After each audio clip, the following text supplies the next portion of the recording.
Group 2 notification இன்றைக்கி வந்துருச்சு. எல்லாருமே வந்து டெஸ்ட் பேட்ச் அனௌன்ஸ் பண்ணிட்டாங்க. யூடியூப்னு போனாலே டெஸ்ட் பேட்ச் தான் வந்துட்டுருக்கு. எல்லா சேனல்லையும் போட்டுட்ருக்காங்க. நான் வந்து இந்த குரூப் 4 ஒரு எக்ஸ்பீரியன்ஸால் இனிமேல் டிஎன்பிஎஸ்சியே எழுதக்கூடாதுன்னு சொல்லிட்டு முடிவு பண்ணி வச்சுருந்தேன். ஆனால் நம்ம டிஎன்பிஎஸ்சி ஆஸ்பிரன்ஸோட மைண்ட் செட் எப்படின்னா, ஒரு 3 அட்டெம்ப்ட் கொடுத்துட்டோம், 5 அட்டெம்ப்ட் கொடுத்துட்டோம், இன்னும் ஒரு தடவை அட்டெம்ப்ட் கொடுத்தாலே பாஸ் ஆகிடலாமே அப்படி தான் இருக்கும். ஸோ நானுமே அப்படி தான் யோசித்து இந்த குரூப் 2 கண்டிப்பாக விட்டுறவே கூடாது, எப்படியாவது ரொம்ப ஹார்ட் ஒர்க் போட்டு படித்து பாஸ் ஆகிடணும் அப்படி தான் நினச்சிக்கிட்டு இருந்தேன். பட் இன்றைக்கி காலையில் நோட்டிஃபிகேஷன் வந்த உடனே நான் முடிவு பண்ணிட்டேன், கண்டிப்பாக நான் வந்து குரூப் 2 எழுதவே கூடாதுன்னு சொல்லிட்டு. ஏன்னா வேக்கன்சி அவ்வளோ கம்மியாக இருக்குது, 650 தான் இருக்குது. அந்த 650 வேக்கன்சிக்கு இந்த ப்ரிலிம்ஸ் எழுதணும், மெயின்ஸ் எழுதணும், இதெல்லாம் நினச்சாலே ரொம்ப பயமாக இருக்குது. ஸோ குரூப் 2 எழுதக்கூடாதுன்னு முடிவு பண்ணிவிட்டேன். அப்படியே எழுதினாலும் கண்டிப்பாக ப்ரிப்பேர் பண்ணாமல் பிளாங்காக போய் தான் எழுத போகிறேன். ஸோ இப்போ வந்து நம்ம டெஸ்ட் பேட்ச் பற்றி பார்க்கலாம். நான் வந்து இது வரைக்கும் 2 டெஸ்ட் பேட்ச் சேர்ந்துருக்கேன். அந்த 2 டெஸ்ட் பேட்ச்லேருந்தும் எனக்கு கிடைச்ச எக்ஸ்பீரியன்ஸ் வச்சு உங்களுக்கு நான் சொல்கிறேன்.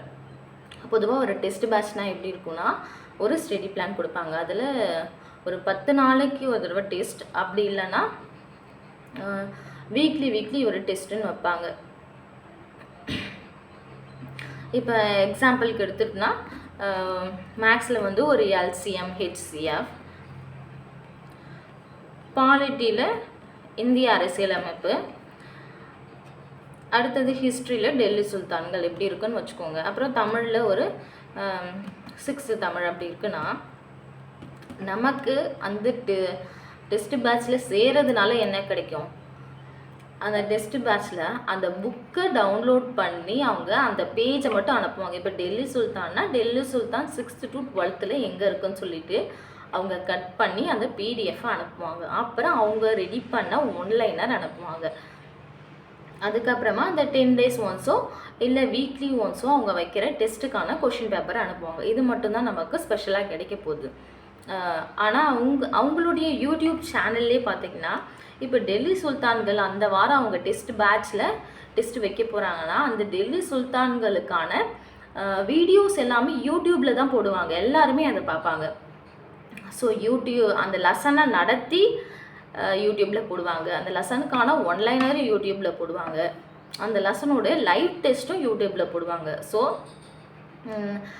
யூடியூப் ஸ்டூடெண்ட்டுக்கும் பேட்ச் ஸ்டூடெண்ட்டுக்கும் என்ன டிஃப்ரென்ஸ்னால், இவங்க வந்து அந்த ஒன்லைனர் தான், ஒன்லைனர் மட்டும் நமக்கு கிடைக்கும். அந்த டெஸ்ட்டு கொஷின் பேப்பர் நமக்கு கிடைக்கும். அந்த டெஸ்ட்டு கொஷின் பேப்பரையும் நம்ம ஹவுஸ் ஒய்ஃபாக இருக்கிறவங்க, அந்த மாதிரி வேலைக்கு போயிட்டே வந்து படிக்கிறவங்க, அந்த மாதிரி இருக்கிறவங்க அட்டன் பண்ணுறது ரொம்ப கஷ்டமாக இருக்கும். நம்ம ஒரு ஆர்வ கோளாறில் ஒரு 1000 ரூபாய் கட்டி சேர்றோன்னு வச்சுக்கோங்களேன், சேர்ந்துட்டு ஒரு 3 டெஸ்ட் வந்து கண்டினியூவாக அட்டன் பண்ணுவோம். அவங்க வந்து ஒவ்வொரு டெஸ்ட் பேட்ச் முடிஞ்சதுக்கு அப்புறமும் ஒரு ரிப்போர்ட் கொடுப்பாங்க. அந்த ரிப்போர்ட்டில் என்ன மார்க் எடுத்திருக்காங்க, அவங்க எந்த டிஸ்ட்ரிக், அவங்க ஃபோன் நம்பர் இருக்கும். அதை வச்சு நம்ம பார்த்த உடனே, ஓ இந்த ஊர்லேருந்து இவ்வளோ பேர் நம்ம டெஸ்ட் பேட்சில் எழுதியிருக்காங்க, ஃபஸ்ட்டு மார்க் இவங்க இவ்வளோ வாங்கியிருக்காங்க, நம்ம வந்து அதிகமாக மார்க் வாங்கணும்னு சொல்லிட்டு அதை பார்த்து நம்ம மோட்டிவேட் ஆகி கொஞ்சம் படிப்போம். அது எத்தனை டெஸ்ட்டுக்கு நடக்கும், ஒரு 4 டெஸ்ட்டுக்கு தான் நடக்கும். அதுக்கப்புறம் நம்மளால் ஃபாலோ பண்ண முடியாது. ஏன் ஃபாலோ பண்ண முடியாதுன்னா, நம்ம ஹவுஸ் ஒய்ஃபாக இருக்கிறதுனால ஹவுஸ் ஒய்ஃபுக்கான சுச்சுவேஷன் அப்படி நடக்கும். இப்போ வந்து நம்ம அம்மா வீட்டில் ஒரு ஃபங்க்ஷன், நம்ம மாமியார் வீட்டில் ஒரு ஃபங்க்ஷன்னா, அப்போ நம்ம வந்து ஒரு முக்கியமான ஆளாக அந்த இடத்துல இருக்கணும். ஒரு 10 days வந்து படிக்க முடியாமல் போகும்.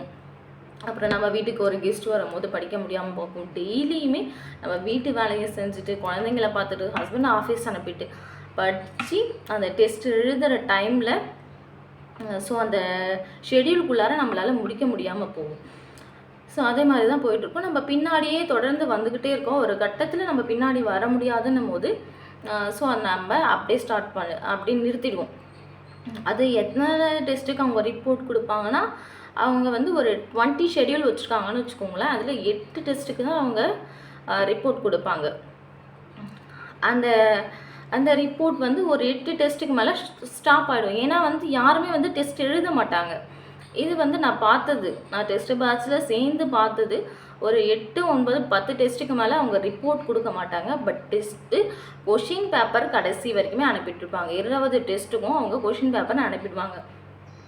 ஆனால் எனக்கு வந்து அதில் ஸ்பெஷல்னு எதுவுமே தோணலை. அந்த டெஸ்ட் கொஷின் பேப்பர் நம்ம ஃபாலோ பண்ண முடியல. ஆஸ் எ ஹவுஸ் ஒய்ஃபாக என்னால் ஃபாலோ பண்ண முடியல. 20 டெஸ்ட்டையும் உட்காந்து எழுதவும் முடியல. நான் அதில் ஒரு 4-5 டெஸ்ட்டு தான் எழுதியிருப்பேன். ஸோ என்னை பொறுத்த வரைக்கும் டெஸ்ட் பேட்ச் எதுலேயுமே சேராமல் நம்மளே ஒரு ஸ்டடி பிளான் போட்டு வீட்டில் இருந்தே படிக்கிறது ரொம்ப சேஃபானது. ஸோ நான் வந்து என்னுடைய எக்ஸ்பீரியன்ஸ் தான் ஷேர் பண்ணியிருக்கேன். என்னால் ஹவுஸ் ஒய்ஃபாக அந்த 20 டெஸ்ட்டையும் கம்ப்ளீட் பண்ண முடியலன்னு தான் சொல்லியிருக்கேன். உங்களால் முடியும். வேலைக்கு போயிட்டு இருந்தாலும் ஹவுஸ் ஒய்ஃபாக இருந்தாலும் உங்களால் முடியும்னா நீங்கள் வந்து டெஸ்ட் பேட்ச்சில் ஜாயின் பண்ணி படிங்க. தேங்க்யூ.